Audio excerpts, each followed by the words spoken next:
Hi, this is Shane Mosley, 3-division world champion, and you're hanging out with me and LadyChann. Hey guys. So, Zurdo Ramirez beats Joe Smith Jr. on a unanimous points decision.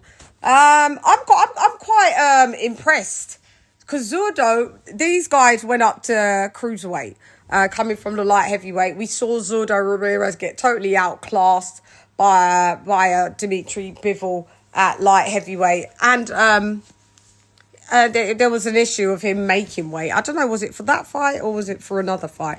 But there was an issue. I always said Zurdo is a cruiserweight. So lo and behold, we see him at cruiserweight, and so does Joe Smith Jr. coming off like a good over a year layoff after being stopped by Artur Beterbiev in 2 fucking rounds.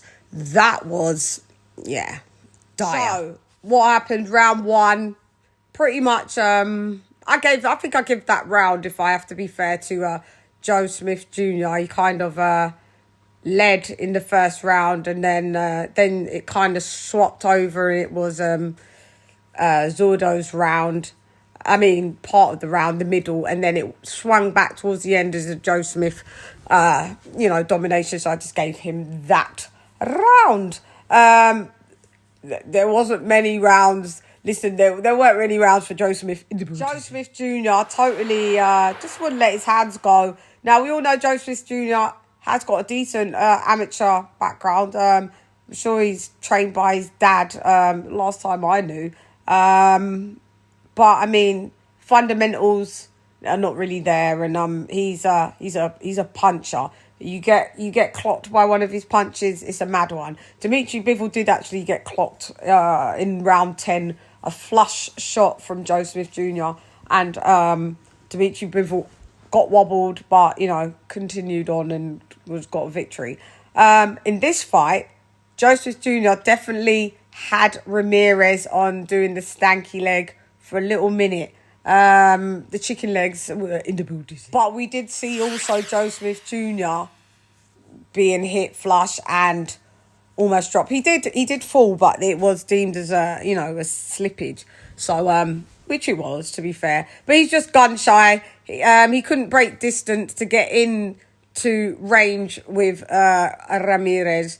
Like, he was doing some flimsy double jab that meant nothing, out of range, wasn't following up with any shots afterwards. Yeah, he did have some success against the southpaw, overhand right, landed a couple of times. But then, Joe Smith, he does these flailing wide hooks that, expends so much energy when you're missing at that velocity and that power. If you're not connecting, you're draining yourself. So we saw that a lot. His accuracy had left the boot. So, yeah. But yeah, he did have spots of success. Ramirez boxed, like I said, wow. He definitely showed that he was happier at cruiserweight. He was absolutely on his toes, lighter on his toes, movement, nice shot selection, decent shot selection. I was quite surprised. You had old Malik Scott there, in the corner there. Looked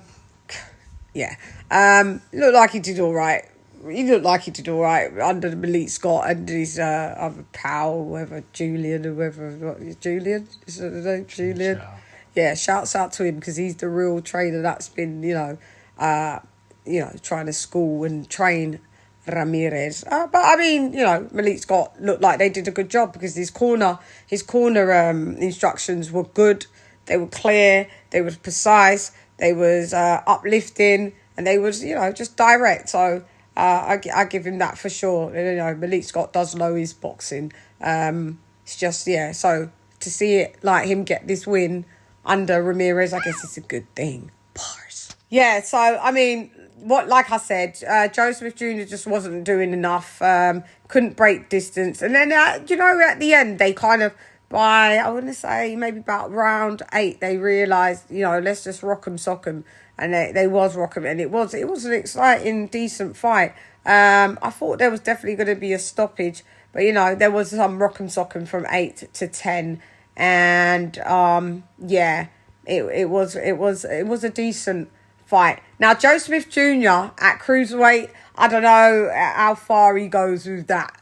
Because, you know, 175, ex-champ, been stopped. This is now your second loss on the trot. Bars. And, you know, the cruiserweight division is a technically sound division ran by Russians and Eastern Europeans. And, you know, they don't play. So Joe Smith Jr. coming there with no fundamentals, thinking that you're just going to knock people out. I don't know. They definitely rehydrated, you know, like they said to the commentators, they rehydrated to heavyweights. The heavyweights were in the booty. He did look pretty deflated, like, damn, I've gone up a division, still got washed. And washed he got because, you know, it's literally they gave him like 2 rounds on the scorecard. I guess you could, like, if you pitied him, you could have gave him 3 because there was some kind of rounds where it did swing. But, you know, it's whatever. It was a unanimous points decision. And, yeah, I mean, I could go on, but I can't be bothered because it's fucking morning here. You know, us in the UK have to stay up mad late to watch y'all. So I'm going to speak about it on my weekly wrap-up show on Monday. But tomorrow, or actually today, I will be in with the Hall of Famer's son, Shane Mosley Jr. He'll be in the building. So, yeah. So lock in and lock on. I'll put that up and schedule that in. Yeah. So shouts out to Ramirez, aka Zurdo, on your unanimous points decision win, and commiserations to Joe Smith Jr. I don't know what happens to you afterwards. He said he wants to take a little time out, even though you've had time out, and talking about maybe you didn't throw shots because of ring rust, but now you want to take time out. I don't know. The contradictions are in the building. So, yeah. Anyway, yeah, I'll speak about this, like I said, on the weekly wrap-up show.